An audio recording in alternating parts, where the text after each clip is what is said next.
Welcome to Wednesday evening with Clear Mountain. Today we're joined by Rodney Smith. Rodney, thank you so much for joining us today. It's my pleasure. So, a brief introduction.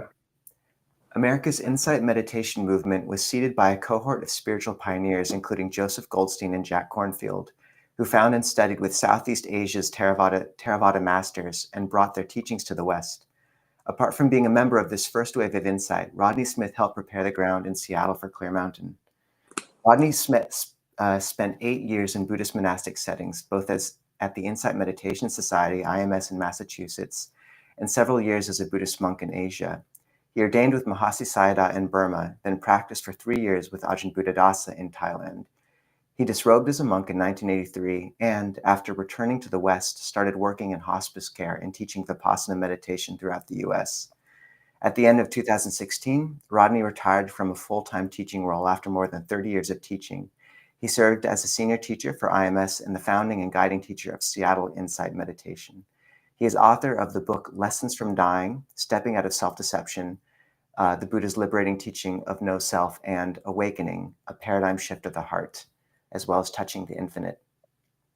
And Seattle Insight has been a very good friend of us and really welcomed us. And we credit much of that dharmic ground to Rodney and have wanted to meet him for a long time. And actually, the first time when we finally encountered him was randomly walking in Seattle Arboretum maybe a year and a half ago. And this man comes up to us and says, are you Theravada monks? And we say, yeah. And he's like, I'm Rodney Smith. And we were like, oh, Rodney, we've been wanting to meet you for a good year and a half.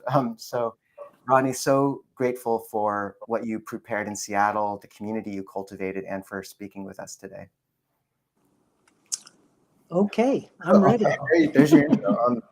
So Rodney, will you tell us about your path to Buddhism and into robes with Venerable Buddhadassa? He's an esteemed monk in Thailand as well as Mahasi Sayadaw. I was in my 20s and I became a spiritual convert through the book Be Here Now, believe it or not, Ram Dass's book. And it actually brought me to my knees. It was so impactful. And it wasn't impactful because of something that was said. It was impactful because I knew it was true. And so my heart opened in a way that I had never experienced it before, and literally brought me to my knees. And from that day forth, I became a vegetarian the next day. I closed myself off, and really from people I was interacting with, and I started meditating and sitting for hours at end, while also working as a school social worker in Cincinnati, Ohio. And that went on for about 2 years of really intense. I couldn't do anything else. I knew I had to do something, and I had no idea what I was doing or how it related to an aim or a purpose of what Dharma was about. But I knew I had to do something. And in the back of Be Here Now, there was a cookbook section, and I did, staring at candle flames and chanting and pranayama, breath work, and standing on my head. And just staying busy because I couldn't not do something because it was so impactful. I really see it as a kind of a slight wakefulness, opening to a wakefulness that I'd never experienced before. So then I practiced on my own as much as I could, but I didn't really have a direction. I had no training as to what I was doing or why I was doing it. So eventually that led to the Insight Meditation Society, the year it opened in 1976. And I actually stayed there for 3.5 years. Ajahn Chah came through IMS when I was there, as well as Mahasi Sayadaw and other renowned monks. And so I decided I wanted to be a monk. And Ajahn Chah said, I remember, it's hard to be a monk. I said, boy, I didn't think it was going to be easy, but that was a real warning to me that it wasn't going to be just a, cakewalk. Anyway, so once I got to Thailand, I ordained with Mahasi Sayadaw and stayed there for 5 months doing the practice that I had learned from Joseph Goldstein, which was really a Mahasi flavored technique. But after 5 months, it just didn't work for me. I was doing a lot of noting and, putting words in my mouth and noting what was going on in terms of physical sensation. And it came to me, I said, to get quiet, why am I using words which are just creating more confusion and more sound within me? And every time I would go to an interview, which was daily with this man, he would say, try harder. It wasn't giving me any recognition for what I was doing. He would just tell me to try harder, and I couldn't. Believe me, I was a hardworking yogi, but it wasn't working. It wasn't. So I left Burma, realizing that practice just wasn't right, but having nowhere else to go. I had no next practice to take advantage of. And while I was in, before I went to Thailand, I went through India, and I visited Nisargadatta Maharaj. And he started speaking to me, not through the Buddhist form, but through his own Hinduistic form, is a Vedic Vedanta. But he really opened me. It was something I could relax for a while. And I really felt an opening there. And that eventually led to Thailand. And I spent a month at Wat Pananachat. And from there, Ajahn Chah came while I was there, so I got to know a little bit about him and from him. Just a story, the night we gathered, it was all cement, and a little sitting mat is not much. It's just a piece of cloth that you sit on cement. And he had us sitting there for well over 2 hours. You know how the legs bend back. And I was in such misery. And he knew he was pushing us, I was just new at this thing. And I remembered him say, it isn't easy to be a monk. And so anyway, then I went down with Ajahn Buddhadassa, and he said, don't listen to me as your teacher, let the forest teach you. That was such wow, yeah. And because I'd always been outdoors, but never inhabited or lived outdoors. And so living outdoors was a tremendous opening in itself. And the snakes, all in the scorpions. And I have stories that could last the length of this session. But instead of doing that, really, I just want to say how beautifully aligned I was with that setting. And I stayed there for 3 some years. But then I felt inside of me that what I had come to learn wasn't complete, but it was sufficient for the time, and that I really needed to be more interactive. And I've always felt that not as an excuse to get out of something, but as a calling for my next step. And there's a different feeling to either one of those, because all the other monks were telling me I was restless, or I was this or that, and that I was just trying to get away. And all. It wasn't true. It wasn't true. I knew and had practiced meditation long enough that I knew the mind and what was going on inside of me, and that wasn't it. I wasn't trying to look for a way out. I was taking the next step on my path. Now, during that time, though, I started having everything had sort of settled down and become stable, and I started having moments of insight that were coming at me. I use the image like a darkened stadium with flash bulbs going off, and it was like that. It was just, and it really set a tone for what my own path was, which was inquiry and really asking questions. And I said, okay, I know nothing because I've been told what to do in myself for all these years. I have no idea. The wisdom wasn't mine. It was what I was taking on for other people. And so I just, I don't know anything. Okay, if I don't know anything, I'm not going to pretend that the intellect I have and the information I have is mine is at all, because it's not. And so then I said, okay, but I know how to ask questions. And the first question I asked was, what is ignorance? I mean, I could have told you what the Buddha said about ignorance. I could tell you what all my teachers said about ignorance. I wasn't going to listen to any of that. What is ignorance as lived? As lived. And then, I just said, okay, I'm going to be patient with this. I'm not going to try to force it through an intellectual response. And then I understood ignorance. And then other questions would come, and eventually questions about the basic nature of self. And those questions all led to a wider and more expansive wisdom, really. And it was really beautiful to see how a person, when they take on their own path, how it opens and offers the fruit of that effort. The other thing I learned because of the Mahasi years was that physical effort, mental force was not my path. And I don't believe at the heart of hearts that someone can sustain any spiritual practice using their will and their personal efforts. It just doesn't go in that direction.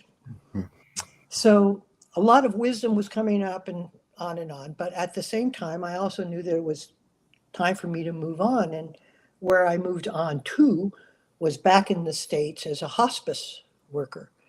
Because I never felt I left the forest, because the hospice workers had the same, it was opening me.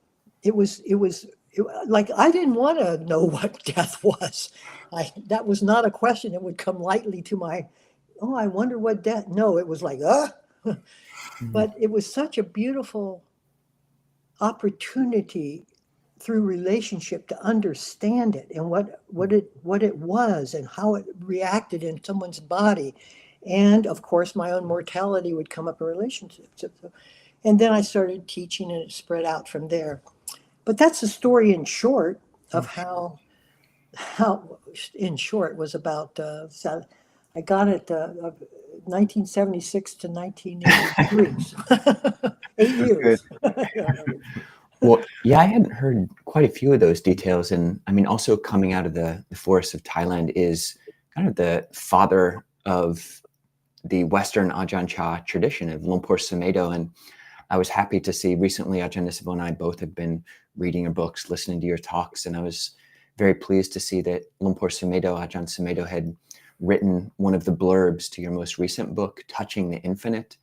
And your teaching style is unique, and it does remind me of Lumpur Sumedho in that you both use, using some of your terminology, is the language of now. So you make this distinction between the language of evolution and the language of now being this vertical dimension of the deathless. And you really speak well, as does Lumpur Sumedho, of course, into that, whereas most Theravada traditional exegesis explanation really does speak in this, evolution of cultivating wholesome mental states. Could you speak a little bit about why you choose to use this language of now and what effect that has on the methods that yourself and that your students take on in their lives? It's a really good question.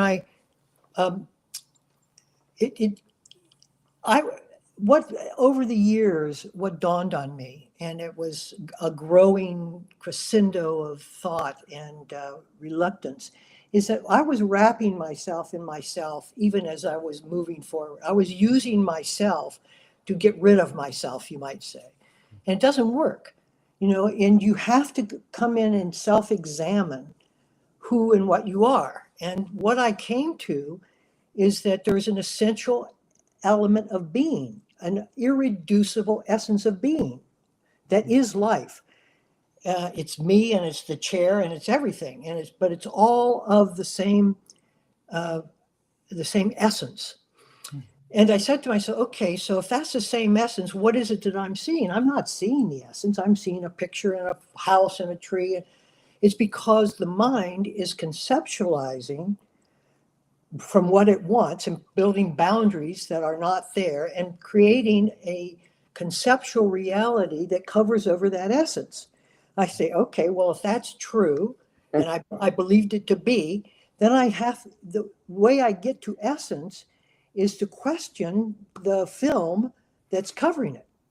So if you look at the film that's covering it, you see that distance, separation, is part of that process, is part of the conceptualization of reality that hides or seems to hide the essence. And so when I would probe that coverage, that conceptualization of reality, it was always open to me. I mean, like, for instance, time.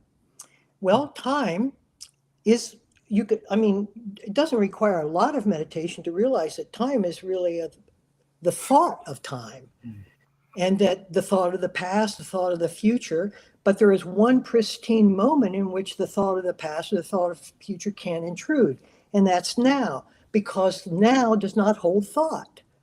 And so, okay, so now then, because if I could, what the essential nature of reality is, I have imposed it to be timeless, to be immediate, to be simple, to be approachable, not just approachable, but the very essence of who and what I was. And so, okay, so now must hold the essence of who I am, because I've gotten rid of the conceptualization of time, which kept me always moving ahead of myself or thinking about the yesteryear of myself. Now that's where the divide came. And I realized that there is a way to access the essential nature. I just can't use my mind to solve the problem. Mm-hmm. And that, after a while, led to a lot of stillness in me. In fact, because it's contagious. It's not just contagious. It's like when you're in a choir and they're carrying a perfect note, and you come in, and if you're going to be a part of that choir, you've got to raise it to the exact note that everybody else is singing. I find that the energies that we have together when we start talking Dharma have a particular energetic note, and the note is often associated with stillness. And so sometimes I just say to people, okay, so you see it? You feel it? Isn't it? And it's not, it's carried through this box here. It's not, and through, when you write, it's carried in the words. You read people's Dharma, and you can feel the energy of that Dharma in the written word. And so that helps me understand that everything, even that which I see, is all associated, affiliated, interconnected, and combination. And it's not even combination, it just is the same thing. So you begin to ask, well, how is this similar to my essence? Well, it doesn't look like it, but as we quiet, you can begin to see that what this is in my mind is what I call it, what I remember it being, and then what I label it to be when I see it again. And that's conceptualization. Now, if I'm quiet with that conceptualization, it's no longer lip balm.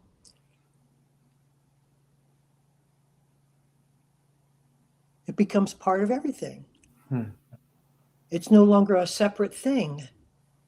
And then you begin to realize from the Heart Sutra in the Mahayana tradition that form is emptiness and emptiness is form.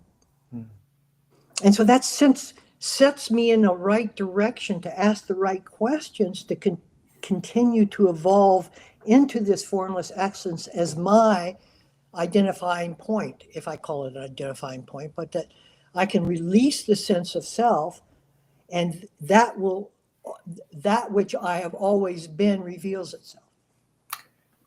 Rodney, it's for those who didn't pick up on this, some of the qualities you named early on about this present moment were the qualities of the Dhamma, timeless, ehipassiko, to be, approached by, come and see, and apparent here and now. And so there is this correlate in the suttas of the Dhamma, which is here, which is the ground, the truth. And there's a tension in how you and Longpo Sumedho talk about this, as you said, point of identification or essence. And I wonder how you work with that. And in the Theravada, I mean, the Buddha was so careful to not give us something to cling to beyond the aggregates, and just kept saying, let go until you come to what is left. And I understand the utility of stepping into that quiet. And how do you conceive of that without rupturing the very important frameworks the Buddha put around the deathless as a goal to be attained that isn't necessarily readily accessible to the regular Patujanas such as we are? It finds you. It's not a hunt.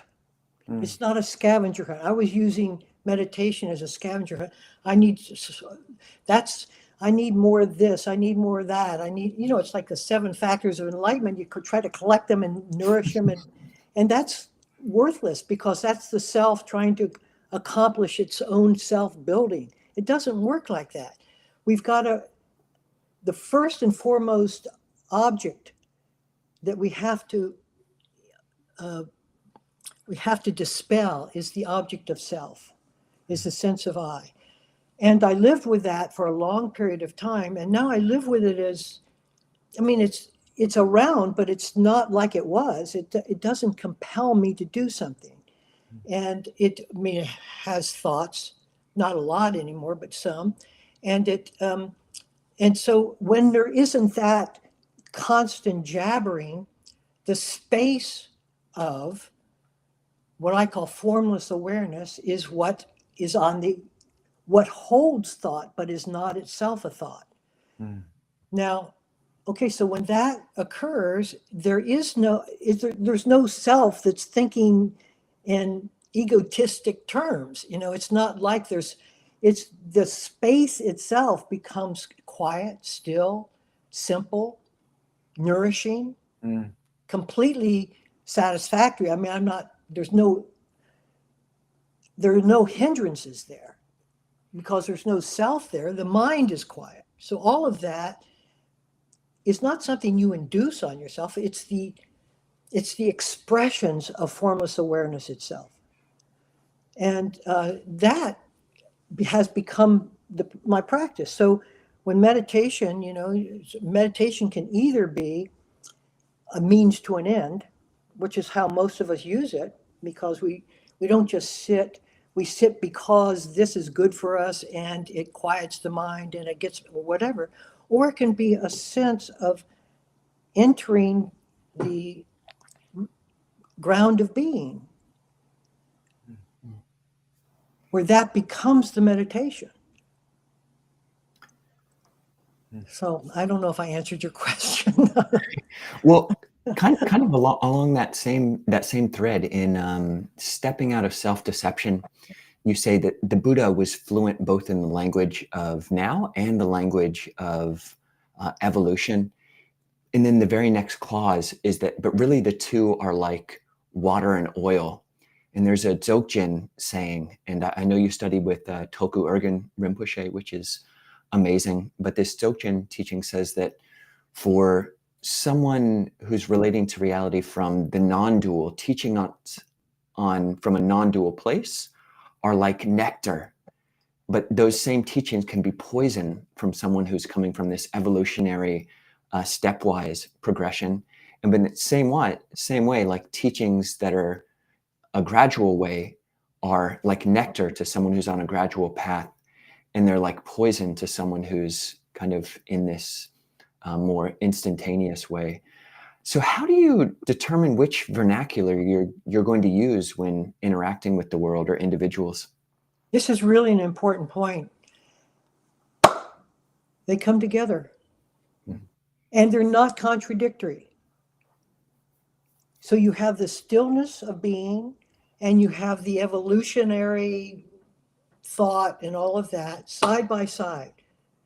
What happens, though, at least personally is that you don't lose the infinite in the relative. The infinite circles the relative and holds the relative, and the relative is what allows you to function effectively in the world and to have conversations like we're having. At the same time, there's a sense of timelessness within this. So timelessness holds time. It's not that time doesn't have a place in it. Oh, obviously it does, you know. We're growing old. What's that? But it doesn't deny the timeless. And I don't know what else I can say about that. They coexist. They don't even coexist. They're one and the same somehow, some weird way, because they don't contradict each other. And they live side by side. That's all I can do.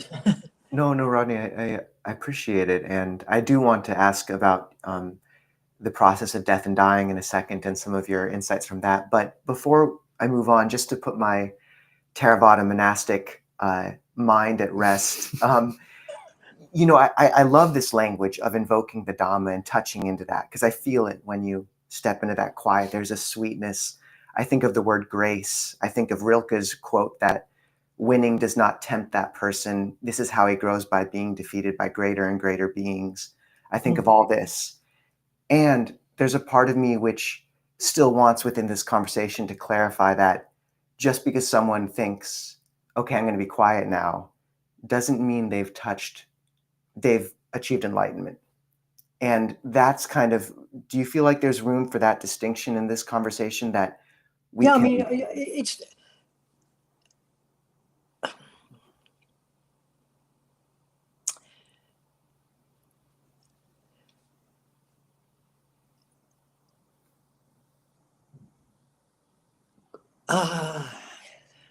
quietness isn't a journey. It's a statement of being. The mind is a journey. The mind is, you know, holds all the conceptual ways that we invest in it. But the silence, if you look behind the noise of the mind, you'll find that stillness. And the stillness is what holds it all. So it's not apart from it, but at the same time, it's not the same as being invested in the noise as a singularity. And that brings a different simplicity to life. Like I think most of us miss some essential teachings of the Buddha that when I reflect upon are like, that's the whole, like, don't invest in conditions. Okay, so that's like, you learn that pretty quickly in meditation and just around the Dharma scene. But that's the whole of it all. Because when you invest in conditions, the conditioned mind begins to interpret what you're seeing. And when you see conditions, that means the mind is actively portraying life as conditionality. And then the whole of life becomes something that's in movement and change and all of that sort of thing. But when that quiet is back behind all of that, you see the conditionality, and it's also empty at the same time. And I keep making that point because that's the way you see it at some point. And I know the prohibition about making statements about your own attainment and all of that, especially with monks, and I know that. But it also can spur that very process in others and act as a motivation. And it doesn't have to be an egotistical statement. It doesn't. It's just what the truth is for one. And just to be able to expound that truth for many people, it certainly did for me, is to call me forth into that very model, into that very essence. So yes, there's a distinction, but it's a distinction of conceptualization. It really isn't a distinction in essence. Rodney, you quote the Dalai Lama being asked about emptiness and kindness, and why he emphasizes kindness, and his response being, kindness is safer. And something that I appreciate about your teachings is that one of the ways which deep teachings on emptiness can be taken up wrongly is that it can undercut someone's morality, or someone can spiritual bypass and not keep ethical sense, just saying, oh, it's all empty, it doesn't matter. Whereas you've got a great phrase of radical responsibility or radical accountability. Could you say more about that and how there can be radical accountability within this view of not self, of the deep depths of not self you're speaking to? All along the way, there's radical accountability, and that starts day one. You just can't fool yourself. You've got to, if there's anything that moves you forward, it's the truth, and you're living that truth. And when things would come up and I wasn't living it, I would recognize that and I would admit to it. And that's hard enough.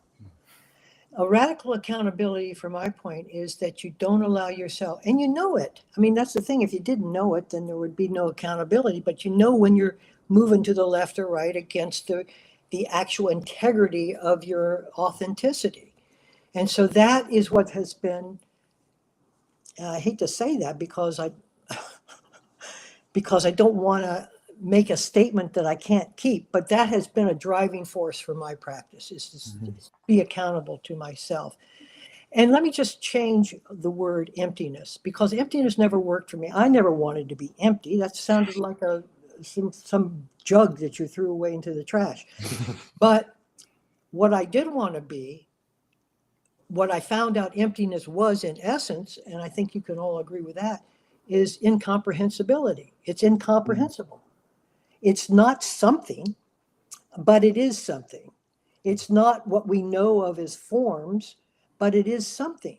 And that something is very alive. In fact, I call it the seat of aliveness. And that effervescent seat of aliveness is not empty, not in the sense of what we normally call emptiness. So I like that word better, and it's more inviting to me. No, I like that too. And I think it's interesting how in the Madhupindika Sutta, the first person pronoun enters around the perception, what one perceives, one thinks about, and there's no pronoun before that. Yeah. And, one thing that I'm kind of mapping this onto is, it's interesting for me that you've learned to rest so much in that silence and have also spent so much time with the dying. And for me, those feel like they must have some relation in terms of letting go of the narrative of the self, of stepping into this kind of sacred space. What insights did you gain from your time in hospice work? And what advice would you give for those of us being with the dying? Listen. Don't try to solve it. There's no solution to this. Being quiet with the dying is all you really need. The right words will come out and are expressed through your heart, because it's impossible to keep your heart shielded when you're with the dying. I mean, it's like there's a complete innocence in that particular moment. And to be with that innocence just opens you up like a young child would open you up, a young infant, because there's no need to protect yourself. They're not going to do anything. They're just showing you the way forward, and they're showing you your life as well as theirs. And if they would want to talk, I would chat with them and talk to them. If they want to talk about baseball, I'd talk about baseball. If they want to talk about dying and what it's like, I would say, I don't know, but I can. I've been with a lot of people have. Why don't you share with me what you're going through? I would invite that kind of collaboration. And it matured me. It wasn't, first of all, I've been with people as they've died. I have great stories about that, but I won't share them now. But the beautiful, I'll share one. So there was a young woman who had 2 children, and she was on the edge of her death. And so we thought it would be better if we took her and put her in our inpatient unit, because it was too complex with all the kids moving around and the husband and everything. So we all went over to the inpatient unit and put her in bed there. And all the nurses and people like myself who were around the bed had brought her in, and she was started to actively die. Okay, so she started telling us what it was like to die. Now, to me, it was like the secrets of the universe were being, were being expounded upon. She said, I can't feel my body anymore. I can't hear anymore. I can't see anymore. And then she tried to say something and died. And all of us were like, it's like the edge of a mystery that was unfathomable. And some of her family was around the bed as well. And every one of us, some of them had just lost their mother, but every one of us were just in this complete wonderment.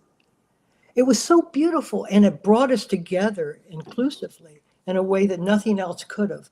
And it was like you were in the presence of the holy.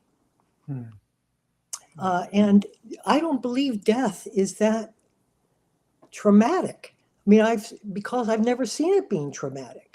People really move through this pretty evenly. I'm not saying that a violent death isn't traumatic, but I'm saying that the way people normally and naturally die isn't traumatic. And there is a message that all of us have or felt that even after she had died, you could still feel her there. And that sense of continuity of spirit remains with me to this day. I'm sure all of us don't believe this is a single lifetime, that there's a way that the essence of us moves on, was not affected by death, and moves on to whatever the next alive possibility is, being dead.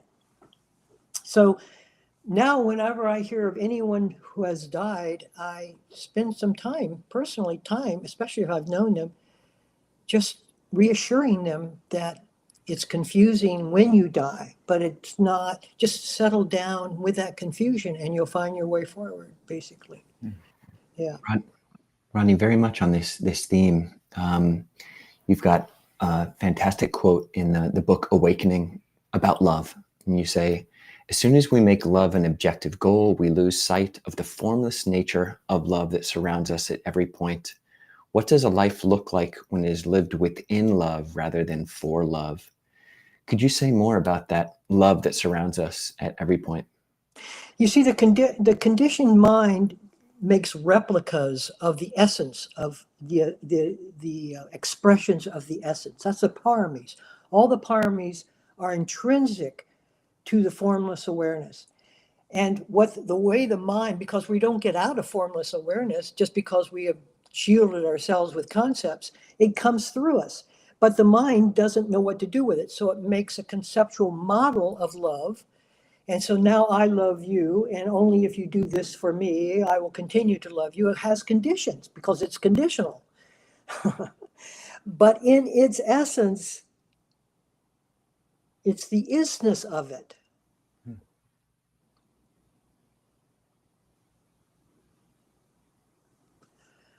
I mean, it just is. It's like, oh, whoa. You can call it forward. It's not like you call it forward, you just enter it. That's really what it is. And that's how the expressions of simplicity, it's the simplest thing. It's not complex, it's the simplest thing. And we keep trying to make it, worthwhile. Well, you already are it. So you're already the worthwhile needed to enter it. And so it's like, okay, just come on. We don't have to be afraid of this. This is something that will reunite us. It's inclusive. It's an inclusiveness. Thank you, Rodney. That's perfect. And people can feel free to type questions into the chat. We do have a bit longer. Back to kind of a very practical question. I don't quite know what to say to people when they lose a loved one now. I mean, I can't really say I'm sorry because people die, and I don't actually know if that helps. I say my condolences. I'll keep them in my mind and heart. What are some of the phrases that you use that you feel are, caring, honest, and actually helpful? Because, honoring the depth of a loss, but also honoring the fact that death is completely normal, and it's maybe not helpful to make it out to be more of a tragedy than it is. Mostly I express my deep sorrow for what has occurred. I enter their grief, and we all have the remnants of our own grief that we carry with us. And so when you're with somebody who has lost a loved one, I can feel their grief because I have my own residual grief that I carry. And, I'm so sorry. But I don't try to explain it away and say, oh, he's got another life or she's got another life. I don't do that. I just listen. I just offer intimacy. Offer intimacy. Yeah, and because all of us, it's not apart from any of us. It affects all of us when someone dies. And I listen. It's just what I learned at the bedside, really, is that they just want to talk about it. They just want to express their sorrow. They just want to share in how important this person was to them, or whatever way they want to share. And I'm just there to receive that and to honor that message. Really, that's all. That's all.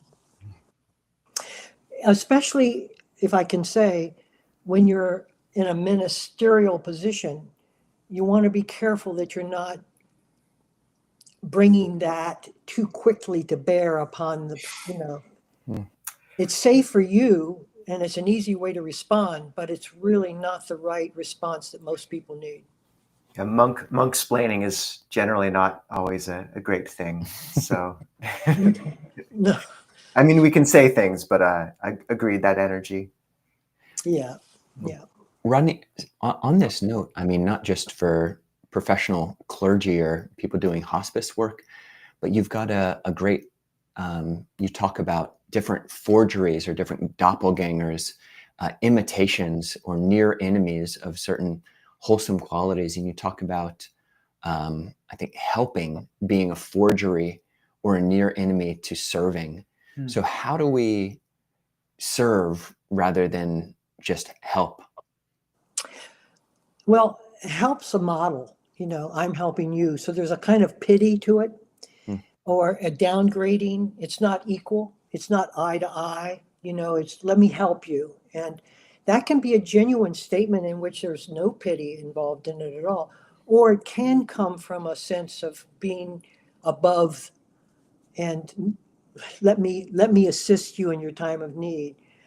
The first thing that I suggest to people whenever they're in that spirit of wanting to serve is to listen. Again, listening is the avenue of heart contact for me. And if I can listen to what their needs are, helping will come automatically or spontaneously from that listening. And then it won't be a complex, well, what if I do this for you or that? It won't be a negotiation. It'll be an immediate and authentic and spontaneous way of meeting. And sometimes you don't do anything because whatever you do isn't really needed. I have so many hospice stories where, people, when they're by the bedside, they want to do something because they can't stand sitting there and being quiet, because to that they would be opening to the very death that they are witnessing. So they try to do something. Can I get you some water? Can I do this? Can I do that? So I was one of those people who were serving the dying. And there were three of us, two of her sons and me, from the hospice program, and we were around the bed, and she sent each one of us off to do a task, and then while we were all gone, she dies. She wanted us out of the room. Rodney, if let's see, I think first if we can keep you on, we usually would jump over to Zoom right now, but maybe we can keep you on here for another 5 or 6 minutes before. It's your time. Okay. It's fine. I'm fine. I do want one more death story, but before that, we have a question from the chat.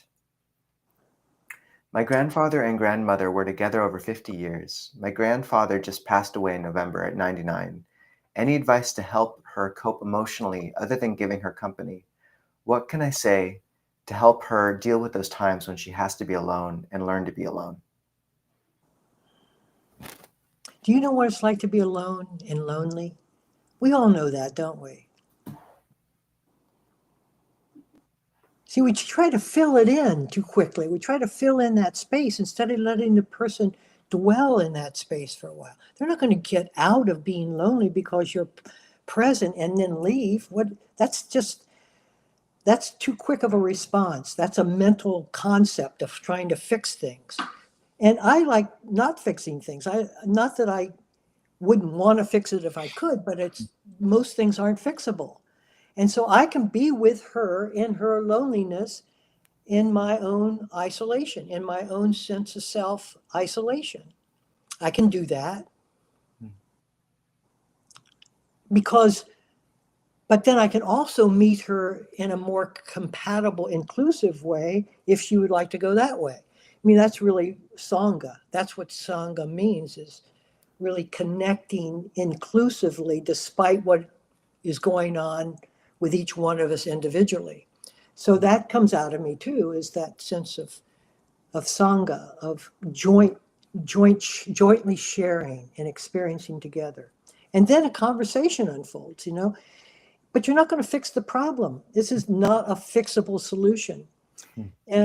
But the person may likely remember the connection that was there. The connection. And I've had many people tell me that, they have a room full of people after a death occurs, and suddenly there will be one genuine connection, and then the whole thing, the wake goes away, and she'll remember that one connection, that one time when somebody was not trying to offer her a way out of her pain. Offer empathy or offer intimacy. Yeah, but again, it's not really an offering. You're either legitimately and authentically intimate or you're not. Pretending doesn't work for me, and if I am finding myself somehow blocked from intimacy in that moment, I will say, this really isn't the time I can talk, and I'd love to meet you back again. Let me wait and I'll give you a call or something like that, because it's not authentic, and they feel it and I feel it, and it just doesn't work. So, yeah. Thank you, Rodney.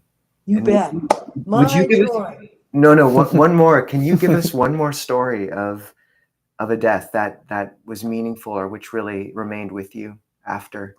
I think so few of us have actual stories of that moment and towards the end of life. Either a beautiful death or just something of that nature.